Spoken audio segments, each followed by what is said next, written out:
Hello, everyone, and welcome to Death and Grief Talk Live with the Grave Woman. Day 2 days in a row. Like I'm on a roll this week. But I'm really excited because today I get to interview someone that's not only a professional colleague, but someone that is a really good friend, Miss Kari Northey, aka Kari the Mortician. How are you, Kari? I'm good. So good to be here. I always love just seeing you and talking to you for a few minutes. So it's awesome.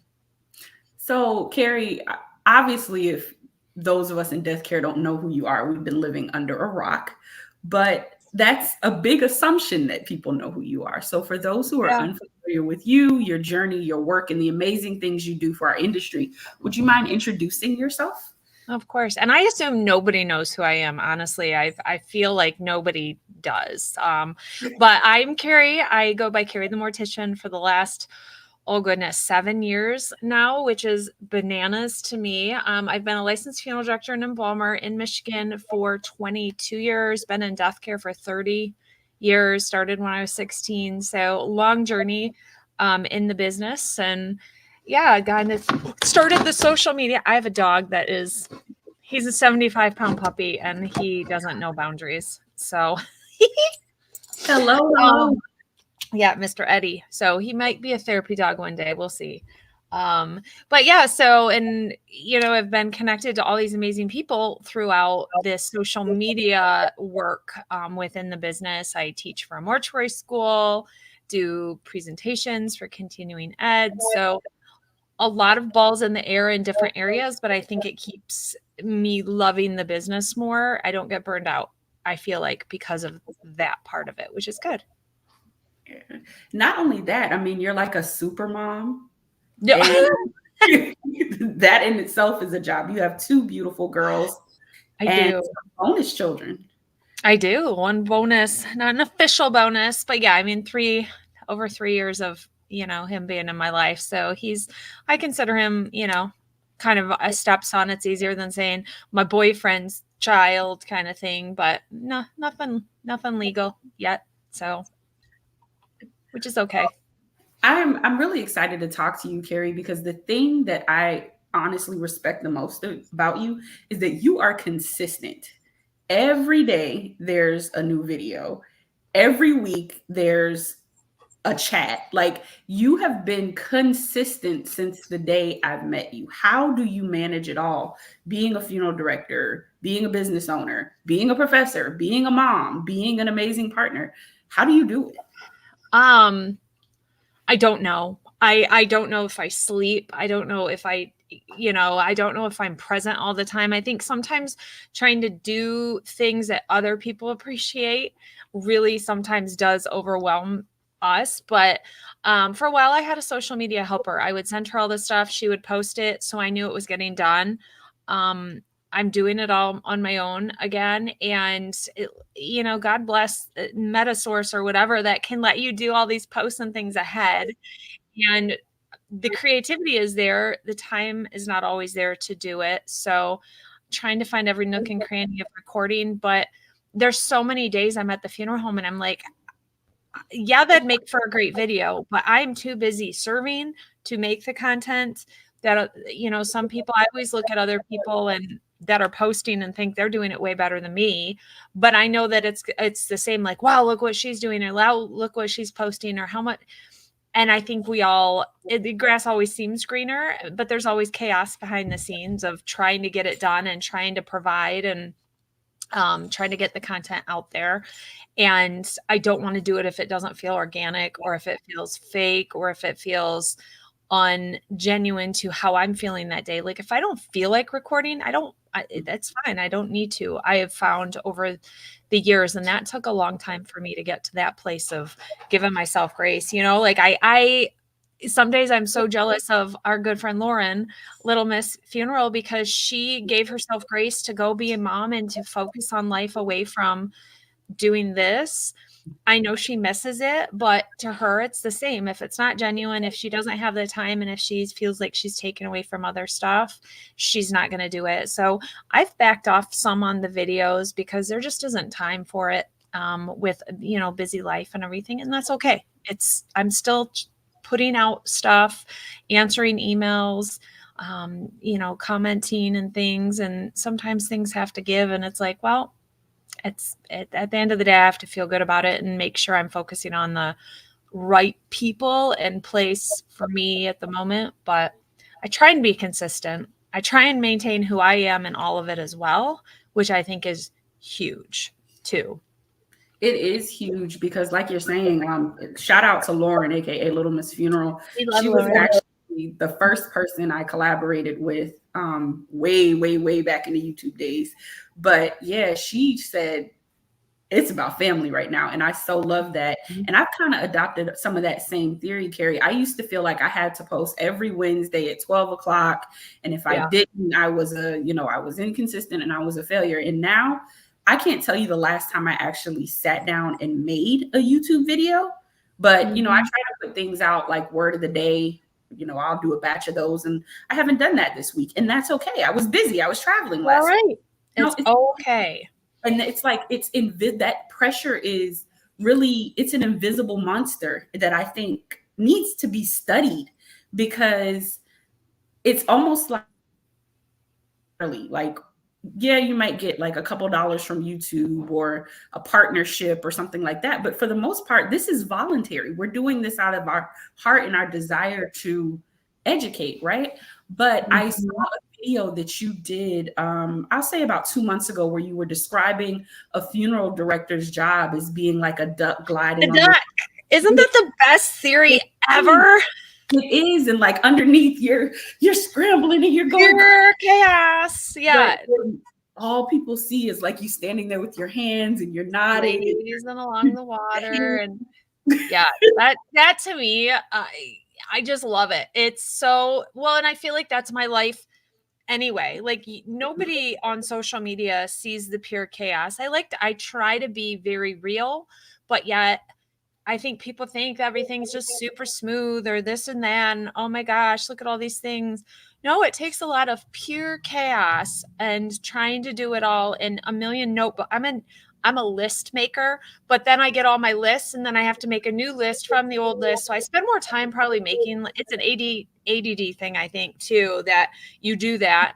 You feel like it's organizing your life, but you're actually spending more time making lists. But that's what I'm doing. I have notebooks everywhere and ideas and things. It's bringing them to fruition and doing them and not feeling like there's pressure to do them and that it's fun and it's, good to do. And, we're entering convention season here. We were just talking about it before we got on, and we've got, the Cremation Association convention coming up and NFDA and all these things. And it's always the same time of the year. I feel like a ton of them. And so goes into chaos. It's going to be a lot of great content, a lot of things we get to share and talk about. And you're speaking at NFDA this year. And so there's all these great things, but man, it's a chaos behind the scenes trying to get it all done. Absolutely. And speaking of convention seasons, huge shout out to the Funeral Service Foundation. Yes. We both are recipients to that Cana scholarship this year. So if any of you are going to be in Chicago for that convention, make sure if you see us, come up and say hi. Jennifer Malundi from, the Glam Reaper.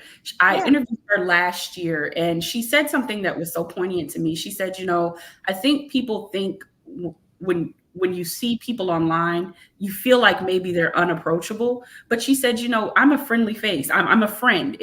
It's very overwhelming to go to a convention, especially by yourself, and not know anyone and feel like, you have to communicate and you have to, be on. And like many people that I know are out there, I'm shy. So if you see us, like she said, if you see us out there and you are, nervous or by yourself, come up and say hi. Let's walk around together. Let's look at things together. Let's connect. Don't be, it's hard to say, but don't be shy. But, no. So let's shift gears a little bit. We were talking a little bit before we got on about how far we've both come, especially in the area of romance. When we visited Wortham together, we actually did a video about dating and death care. And we were talking about the type of men that we were attracted to and how, difficult it can be sometimes to date in death care. Mm-hmm. Since that time, I've actually gotten married, and you've met Josh, and you guys have been going strong for 3 years. So, what was that shift like? And how do you balance having a love life and a career in death care at the same time? Well, and I was trying to think if Josh and I were dating when we went, but I think it was right before Josh.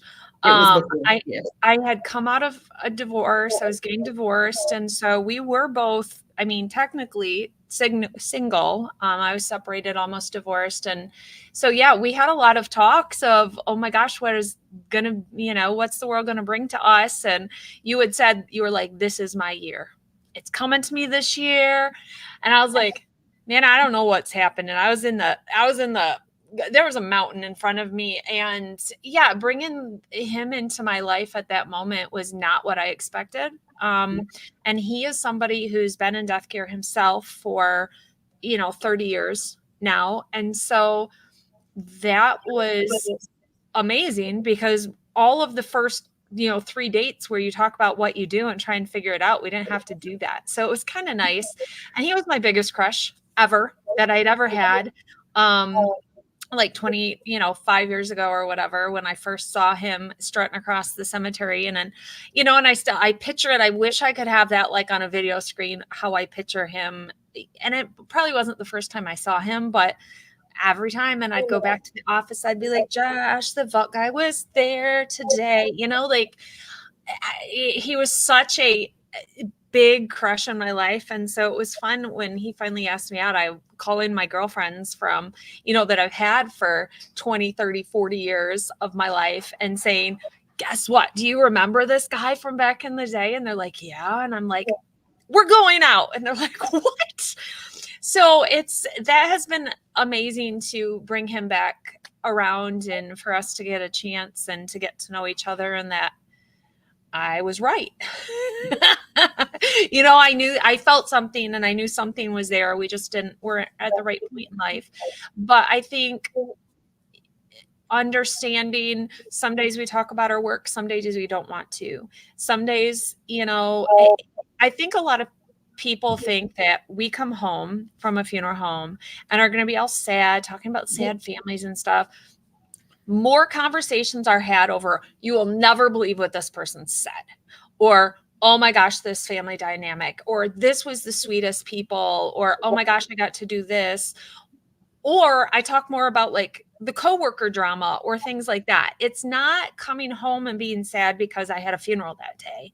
Right. Once in a great while, yes, there is a sad day and stuff, but it's nice on his side that he has been around it for so long, and I don't have to explain a lot of things to him that you would have to if someone had no concept of what it was like working around death care at all. But yeah, it's what is your, like for you talking with your man, because he's not in death care at all. So what is that like for you, trying to explain things and him having to learn a whole new world? Honestly, we talk about everything, and we talk, so much throughout the day. It's like, it's not really hard. And because mine is not so much being in it at the funeral home anymore, Right. on the at need level, it's more so conversations about, what do you think about this? Or what do you think, is it worth investing to go here or to do this? Right. Those are the conversations we have. And what's so interesting is that I don't think I could have handpicked a better partner, because he understands grief, right? He's lost his mom at a very young age, his dad at a very young age, his grandmother, who was his world and who raised him, he lost her. And so he always reminds me to put myself in that seat when I get frustrated, or when some things aren't going my way. You know what I mean? It's like, well, think about how this could be a potential for someone, how this could benefit someone else. So it's not, we talk about grief a lot, and it's not like in a sad way. And something we do together is the grief art workshop. And I do the talking and he does the music, right? but it's almost like this dance where he follows the conversation with the music and ties it in and creates this experience for participants. And so, for to answer your question, it's kind of like he's almost like my partner in this, even though he's not in death care. Yeah. His area genius is tech and sales. And so when I'm thinking about courses to create or how to word advertisements or things like that, he's always there helping me. So those are the kinds of conversations we have. Now, I one day, or we one day, would actually like to open a funeral home. And he says he wants to work with me in that. So I don't know whether that looks like him going to mortuary school, him doing pre-need, or him just being there to manage logistics and operations, because that's another Yeah. area of genius for him. So it's not, I can't say it's never sad. For us, it gets rough around the holidays because I get to see firsthand outside of myself how heavy that grief can be. And it's a reminder to be gentle with him and to also give grace to others during that time. Yeah. Well, that's, I think the right partner balances you. Like Josh balances, I say he handles me. Yes, He knows yes. how to, if I'm being erratic or irrational, he can say, hey, let's bring it back down, and same with him. He has always been a hot-tempered person, but I know I can tell him things that are constructive criticism, and he doesn't get upset. He doesn't get defensive. He apologizes, or, we have a calm with each other. Someone said to me one day, well, you guys must fight. You guys, I'm sure when you guys are fighting, and I'm like, we really don't, which maybe some people say it's unhealthy if you don't fight, but I'd rather it's a good conversation and we know how to communicate about things. And so it's a good relationship, I think, because of some of those key things that he can manage me and handle me. And we talk, like you said, it's communicating about things. It's not just unleashing on one side or anything. So yeah, it's good. It's a good thing. He's great. It's interesting because I remember the summer before I met Lawrence, I was on this journey into my feminine energy, right? Yeah. And I felt like I needed to do that because working in funeral service, I feel like I became very masculine. Hmm. I feel like a lot of the traits that make us great funeral directors are taught to us from a very masculine perspective. But when you think about them at their core, the nurturing, the caring, the even the embalming and the restorative arts, those are all very feminine practices and attributes, right? But I feel like emotionally, I was operating from a very masculine place. And so I had worked that entire summer, maybe longer, with a friend of mine. We were like, we're just going to tap into our feminine energy and try to release some of this masculinity. And when I met Lawrence, he's so masculine. I can't imagine having met him before I did that work. Because like you said, Interesting. he doesn't only manage me, which is a full-time job, because I can be moody. Like that's my character flaw. I can be very, but he checks me. He'll tell me, like, no, you don't need to talk to me like that. Or no, you don't need to have an attitude right now. Or no, that's not okay. You need to watch your tone. Like he says those things, but the way he does them are so masculine and so loving that I've had to learn, even after doing that work, to sit with it. So yeah, it's beautiful. I'm so grateful. And I remember people telling me in mortuary school, if you don't meet someone before you graduate or before you get into the business, it's going to be very hard for you to do that. And I'm like, that's not true. I mean, maybe for some people, but it's not true. I'll also say that in my experience, having my relationship with Lawrence and us getting married, it has been very impactful in my business. It's almost like, and I don't mean to get religious, but it's almost like to become one. His gifts now benefit me. My gifts now benefit Yeah. him. His area of development benefits me. my area of development benefits him. And so Yeah. I say all of that to encourage women and men out there, or however you identify, don't shut yourself off to love. Yes, it gets hurtful when you tell people what you do and then they become afraid and they ghost you, or when, when you are working in the funeral home full time and your schedules clash and you miss dates or you come home late and you miss phone calls. It is frustrating, but there's someone out there that truly will be in alignment with you. And I think that's really what it boils down to, is alignment. And I'm so happy for you, Kari. I remember going through your divorce. I remember that heartbreak and that pain. And I remember how much you were there for me when I was going through that as well with my former relationship. But look where we are now. Like, we couldn't have. We've come a long ways. We I have. think that is such a wild observation about the masculine and everything. And thinking about a lot of females I know that are in this business are very dominantly, I don't know if it's masculine or not, and maybe it is very in charge, take charge sort of women, Mhm. which I hadn't really thought about. And it is hard to just be the girl. Mhm. And that maybe sounds stupid, but to take the back seat and to let Josh lead, it is very hard for me to do that. Like, Mhm.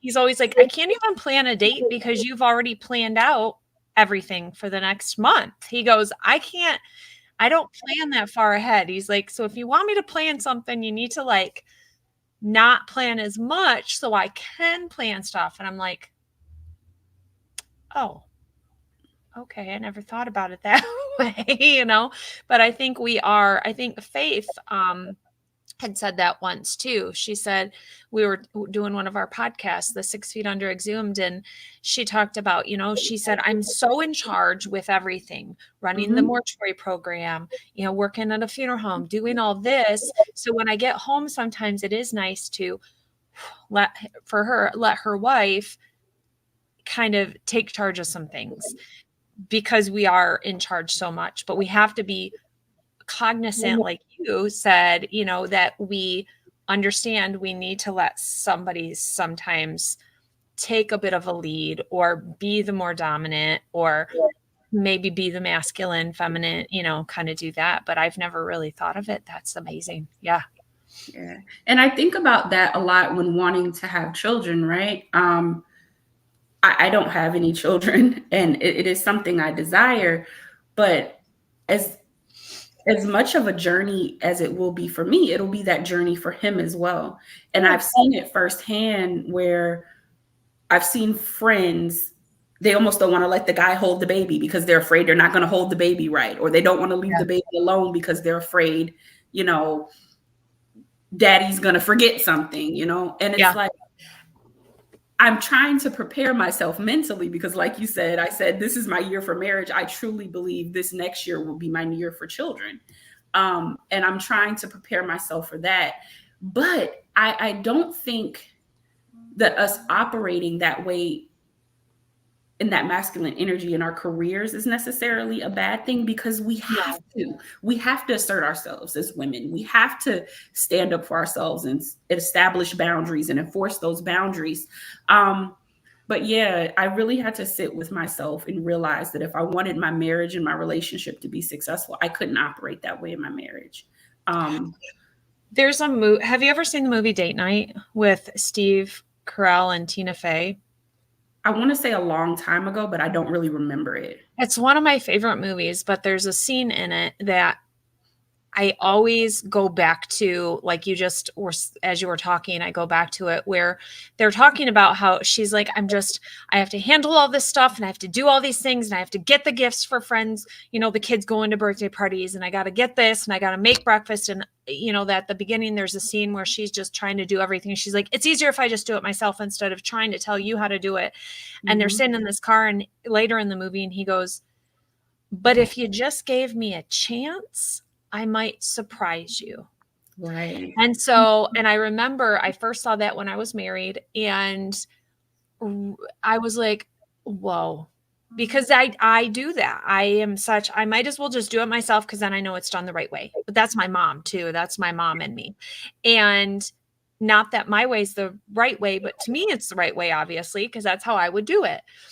But letting other people do it, and even if it isn't the same or it's a different way, it can be fine too. And it takes something off of me. And so I try to keep that in my mind because, like with letting him hold the baby, yeah, sure, it might not be perfect. The diaper might not be on exactly how I would do it, but guess what? It's on and it's fine and they helped and that's all that matters. And so yeah, it's remembering that other people can be beneficial to you and can take loads off you by doing things, but you have to give them up to be done.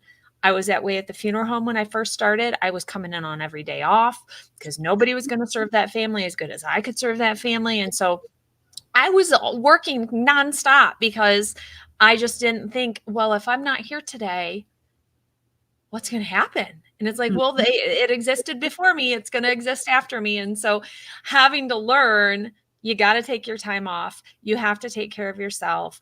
That family will be taken care of by other people and other staff because they're just as competent.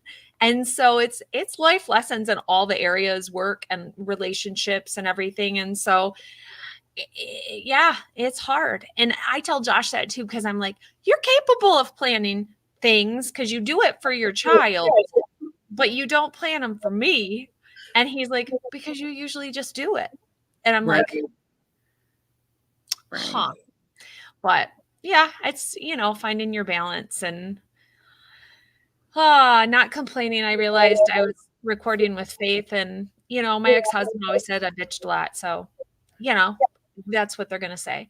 Josh says it can't always be something like Kari, it can't be something all the time. It can't be like, well, this is this way. Why does this have to, like, just, it can exist and be fine. And it doesn't always have to be something.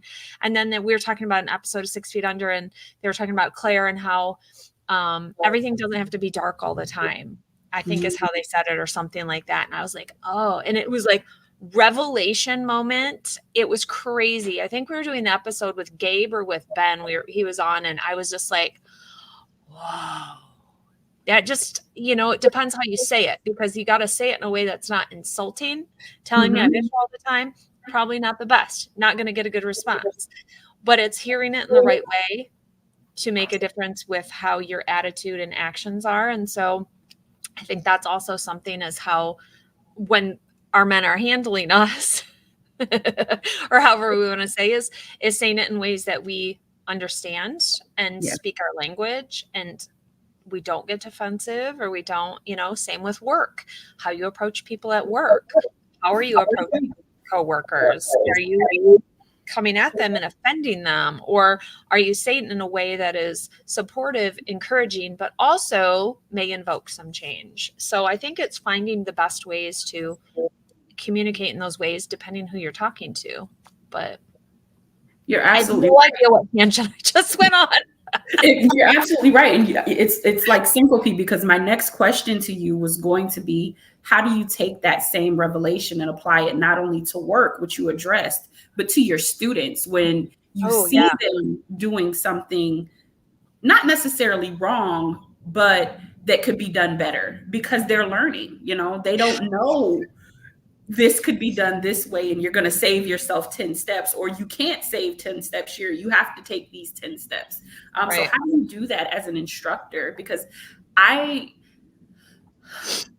really good. I feel like I'm really good at teaching, but I have to remember what I teach about. A lot of people just don't know because they come from different backgrounds and cultures, and they're afraid to ask questions. And I never want to be condescending or hurtful or traumatic to someone, but you also have to correct someone and say, well, no, that's inappropriate language, or no, that's offensive, or no, that has tones of something you don't even want to begin to broach there. So how do you do that?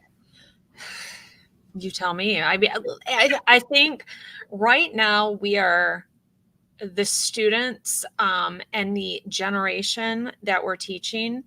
We have a whole extra level of a challenge in what a lot of people know about this generation, where, oh, I need a mental health day because it's just too much.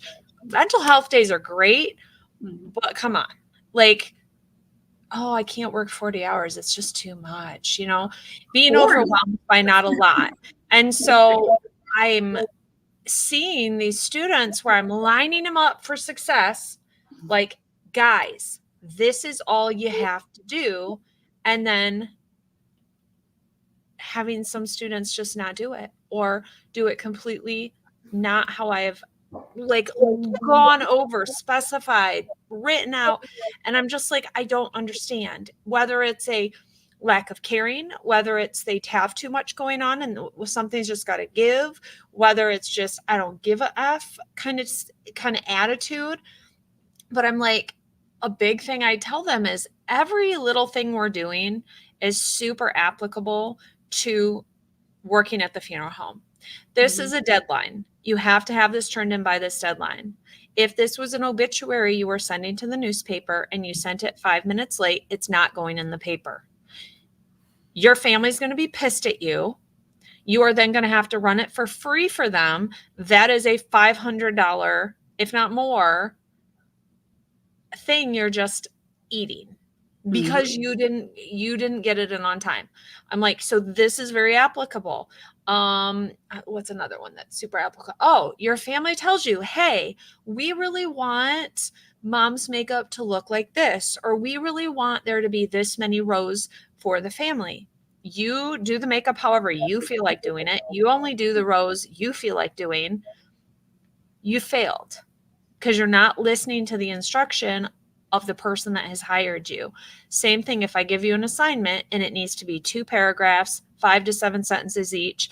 You give me 3 paragraphs, 2 sentences each. You give me 1 paragraph. You give me, or you give me 2 paragraphs and there's 3 sentences in each of them. This is not the assignment. This is not what's been conveyed. And I'm like, these seem illogical to you maybe, but this is why it's practical to the funeral business. So I try and relate it to what they're really going to be doing. There are so many varying levels of experience. Most have almost zero experience as they're at mortuary school, which is bananas to me because it is such a different situation than when I was in school. And so that is more the norm. It's not, 3rd generation kids coming to go get their degrees, or, people who have been working in the funeral home for a long time. These are people who don't know the basic terms I'm using. Like if I say beer, they think we're talking Coors Light. If I say, they don't know. And so I always start off trying to learn where they're at in the process and let them know, like, if I say a word you don't know, throw up your hand. It's okay to say you don't know, and we break it down more to the basics because unfortunately, if you've not worked in the funeral home, this is just all concepts. You have no clue what I am talking about in some ways if you've not been actually in the funeral home working. And that's hard. I think that's got to be a hard way to learn, because I know there's things that I'm not a good student. I'm not a good sit in a class student. I never was. I'm a hands-on learner. So when you have me read something and then I don't know what 6 of the words are in the paragraph, so then I have to look up the 6 words to figure out what this one paragraph means, and then I have no idea what the rest of what I read was, so then I got to go back and reread it. That's challenging. And that's what I think going to mortuary school for some of these newer students is, because they have no context to working in a funeral home because they've never done it. They just want to be funeral directors, and that's where their passion is. And so I think it's hard. I think you're going to always fail with some kids. You're always going to say the wrong thing. You're always, I've got one girl, I love her, but she knows everything already. She knows everything. And so trying to approach her to help her learn is a terrible experience. So it has made me want to stop trying to teach her anything, because she is not receptive, doesn't want to do it, going to do it her way. And that's hard, because that's not gonna, she's got skills, but they could be way better. And she's failing because she's doing makeup the way she wants to do it instead of, that's an early lesson, I think, with makeup. Your perception of beauty is not what people look like. Because you like wearing makeup, everybody doesn't need to wear makeup. Because you think that someone would look better that way doesn't mean that that's how they looked. So you have to follow what that person looked like and not your perception of how to make this face, beautiful in your vision of beauty. So that's a lesson, and everybody doesn't always learn it. And it's hard to convince people of it, I think, until they get told that's got to get changed so many times, because families are like, nope, take the nail polish off. We never wore nail polish. Take off the dark lipstick. She never wore lipstick. Take off this. And I think there's all these little weird moments that we encounter that you just navigate them, but you're going to fail a lot, I think, when it comes to teaching, just because of the lack of reception. And it's all of us. I mean, someone came to me and tried to teach me something, depending what it was, I think I would get like, why are you trying to tell me I need to do something better when I'm just doing my, I don't know if I'm making any sense, but I think it's a hard thing to navigate right now, teaching, and depending where they're at in like all the process and stuff too. Because we have apprenticeships, we've got all these different things. So yeah. I kind of run into that issue sometimes when trying, especially we'll talk about makeup, trying to teach seasoned professionals that doing makeup on Black people is different than doing makeup on Caucasian people. And so the things that you've done on Caucasian people that have worked are going to make us look ridiculous. And so it's a little bit of a learning curve. But the thing that has shifted for me, honestly, is that this year I've taught more like teachers than I've ever taught instructors. And for some reason, they are my favorite group of people to teach because they're open to receiving and willing to train their minds, or at least open their minds. But that doesn't just apply to students, Kari. I'm going to tell you, in my opinion, who else that applies to. Since the onset of COVID, there have been hundreds of funeral companies or mortuary service companies or grief care companies that have popped up. And they are convinced that because they had an experience in their family and it went a certain way, that now this is a business idea that should be shared with the world. Yeah. And have these consultations, because that's something I do like on the side, is consulting businesses about how they can be successful in different demographics. Is you can't just look at your experience. Like everyone, they didn't die the same way that your grandma did, or they didn't have the same relationship. And so you can't build your business model simply around your experience. And I think that's hard for people. And I guess my question is, what is your opinion of all of these companies? And I know there are hundreds of them that have popped up since 2021. Yeah, I keep seeing new like Facebook things and like the names of the company consulting or, funeral this, and I'm like, where are these people all coming from? And then if I click and I start looking, I'm like, I don't even know what this is or who this is or what training they have or whatnot. I think it's just like with, who you watch on social media in general. Anybody can put anything in the title. Anybody can claim they're an expert. Anybody can claim that they are a consultant or supporter or whatever on whatever topic. You have to do your due diligence looking into who these people are, what their past is, what knowledge they have to actually do this. If I had started making my YouTube videos when I was like 1 year licensed, I wouldn't have wanted to listen to me because I knew nothing. I'm still like 22 years licensed, 30 years in the business. I'm barely scratching the surface of what I can learn about this business. And I think you've got to find people with humbleness, that they are themselves still searching, learning. The thing with that makes me super nervous is because you've had a loss doesn't mean you are an expert at loss. And you yourself, if you are fresh off of a loss, are still consumed in your own grief, that it Mhm. makes it hard for you to help other people. And I see that with funeral directors who go into the business because, well, so and so died and it was a great experience. I want to be a funeral director now. I want to help other people.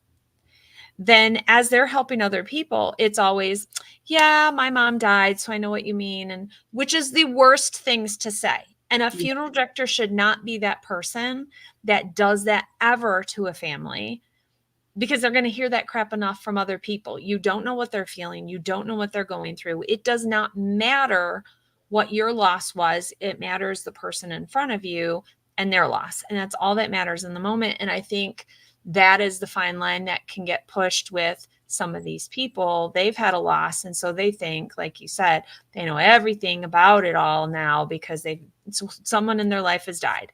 And so they have all the answers. Well, you don't. You have more knowledge, you have some experience, but you don't know near enough. It doesn't matter how much loss you have. You're never going to know how someone else feels and what their path is and what their journey is. You just don't. And that's just the reality of it. And you can really piss people off by trying to get in their face saying you know what they feel and you've blah blah blah. It's not the same. It's not the It's same. it's not, and it is frightening. I like that word, because what is your true intention? Are you exercising your grief, which you're completely entitled to, but how many Right. people are you damaging in that process? Correct. You may help a few, but how many are you damaging? So we are approaching the end of our time, but I do have another question for you. Yeah. What is, I see that there's a very big good conversation going on social media about funeral directors feeling like we're not compensated well for the work we do. And I made a very public statement a couple years ago that working in death care is not a vow of poverty, which I don't now, nor will I ever believe it is. However, it's also not a get rich quick scheme either. Yeah. So, what are your thoughts about funeral director pay? And do you advocate for an increase in the standard or the, I don't want to say minimum wage of funeral service? Or are you someone of the belief that you can create avenues of revenue for yourself outside of maybe your salary? Gosh, do I have so many thoughts as you ask that. One thing I think about that is if you're not willing to do more to try to create revenue for the business, you are not someone who deserves higher pay. Mhm. So, and I reference this to the people who don't try to find new avenues of income with the increase in cremation, with the decline in, full traditional services and stuff. And they brush off a lot of families, but then they say they want more pay, but they're not trying to generate revenue to their business. So, you are worth what you are worth to a company. Mhm. And if you also, my other thought is if you are willing to work for that low price and you sign on for that and then want to complain later, no, that's on nobody but you. Mhm. If you are willing to take a job that's paying you that amount, then you are willing to accept that amount from the get go. So Mhm. that's on you. And I think that, oh, I'm not getting paid enough. Whose choice was that? Who took the job? You did. Go work for somebody else who will pay you more, because there are people who pay very well, but there Mhm. are people who are willing to not pay. I talk about this one guy. I tell my students about him and stuff because he emailed and he's like, I just love this business, but I just don't know if I can do this. And I said, well, what's going on?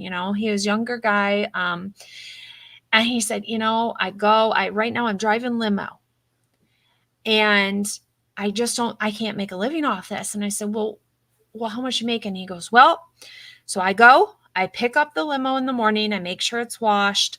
I go pick the family up at their home. I take them to the funeral. I take them to the cemetery. I take them to the repast. I bring them home. I bring it back. I make sure it's clean, put away, gassed up, right for the next day. We're talking like a 10, 12-hour day. This is a long day this man was working. I said, what are you making for that? $50 a day. Oh gosh, no. But there's companies that's all they're worth to them. And I'm like, leave. Leave. He emailed me the next week. He had left and he was fine. He was talking to another funeral home already. But I'm like, this is the problem. We're accepting low pay up front and then complaining about it later. No, that's not anybody else's problem but yours. If you accept that job at that pay, that is your issue. Volunteering your time. I get this too. Hey, I want to volunteer at a funeral home so I can get some experience. Like hell you do. Do not volunteer. Why would you work for free? Why? Get a job at a funeral home. Get time at a funeral home, and I'm like, no, do not volunteer your time. We don't, it's not like the hospital. We don't need, little volunteers. We need people working, and find one that pays you well and work there. And that's okay. I think that there needs to be more recognition from across the board, every business in this planet for employees, appreciation, support for them. In a funeral home, pay for the dry cleaning. You want to call them on the phone all the time? Pay for their cell phone bill or something, that's compensate according to what you expect out of your employees and for what they have to do. Do they need specific items for working in the prep room? Like they want special shoes or something, buy them some damn shoes, like as a company, you can write those things off as part of what you're doing. So I think the appreciation and the culture within a lot of businesses is just terrible. And so like I'm the person that goes in and writes little notes and leaves them on everybody's desk. I'm, like that's how I am. I'm not an owner. I'm not a manager. I don't do anything. I'm just a fellow employee who wants people to know that I appreciate them. Why is the management not doing that? Why are the owners not doing that? Why are they not doing anything? Like buy me a taco once a month and just I would be happy. So I don't know if you can do an industry standard. I think it's just because a large corporation or a large funeral home is not going to be the same pay rate probably as a small funeral home where you're doing the full spectrum and you're doing more. But I think that there definitely needs to be some respect for employees. But we also have to look at the fact that coming out of mortuary school, it used to be like me. I grew up in the funeral home. I'd worked there since I was 16. I could do anything in the office you needed me to do for the most part. I had already embalmed, done all my apprenticeship. I left mortuary school ready to roll. I was a good newbie to go out in the world that you could kind of do a little training and let me kind of go on my own in a lot of ways. Now we've got students coming out of mortuary school, green as green. They're not going to be as, I was going to say valuable. Valuable is not the word I want to use. Yeah, they don't deserve as much of a pay as someone who could be more independent right out the gate. Right. So for them to say, well, I want to start at, this amount of money. Well, yeah, but I got to hold your hand every step of the way because you don't have any training. And that is what I think a big frustration is, because owners are having to put a lot more effort in now than they used to, just because of the types of students. It's not the students' fault, but they're expecting them to be doing far more than they are. But when all you're doing is sitting on a Zoom, learning about things, there's no practicality, there's no hands-on. They don't know, like unfortunately, it's not their fault. And so, but they're also can't be compensated at a higher rate. So I think you got a lot going on with it. That I agree. There's a lot of places don't pay enough, but there's people who want more than what they are actually worth. Yeah. I tell people all the time, you don't go to mortuary school to become a funeral director. You go to mortuary school to pass the national board, which is kind of sad. But it depends also. It's not just that. It depends on your instructors. Like, do you have an instructor or a program director that really cares about the quality of student that they're graduating or matriculating through their system. But I do have a little bit of a difference of opinion about the volunteering. I think the volunteering is a good thing if you just want to learn the business, but you're not ready maybe to make a step to go to mortuary school, or you're not sure you even want to be a funeral director. But even with being a volunteer, you have to be assertive in establishing your boundaries. Yes, I'm going to volunteer here for 3 hours a day, and I can't do death certificates for you. Maybe I can enter the information into the system, but I'm not going to drive across town to go pick them up, or just whatever. So I think the volunteering could be a good thing. I am of the belief that if you have a skill, like let's say you can sing or you can play the piano or the violin, for example, hey, talk to the owner at the funeral home and say, I'm a funeral director, but you're not paying me to play the violin. There are families that would love this service. Let me make money off of this, or let me, for me, I made a lot of money during my apprenticeship doing hair and makeup in white funeral homes because they didn't know how to do it. So what is your area of genius? What is your skill set? So I'm of the belief that you have to capitalize on your area of genius, that you could be an excellent obituary writer, or maybe you have the Cricut system at home where you can make personalized gifts for families, but you have to put yourself out there and your skill set out there, which takes confidence. It takes a bit of savvy and a bit of hunger. You just don't have to settle for what you're getting.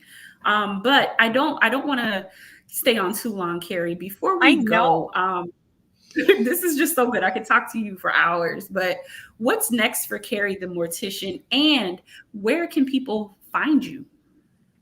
What is next?